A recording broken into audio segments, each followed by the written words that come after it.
রাত 1টা বাজে। আজ নাজরার জন্মদিন। সেই দিনের কথা খুব মনে পড়ছে। নাজরার কাছে শুয়ে আছি, ওর মুখে এখনও কাঁচা দুধের গন্ধ পাই আমি।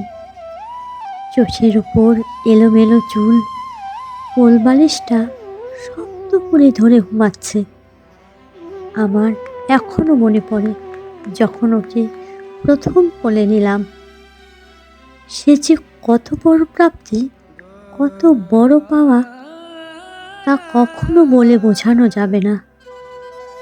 এ শুধু মারাই জানে। নাজরাকে নিয়ে অনেক স্বপ্ন, জানি না কতটা ভালো মানুষ করতে পারবো। মা হওয়ার যে অনেক জ্বালা, যখন চোখ ভর্তি স্বপ্ন আসে তখন চোখ ভর্তি জলও চলে আসে। শুভ জন্মদিন বাবা, ভালো থেকো সব সময়, সব সময়।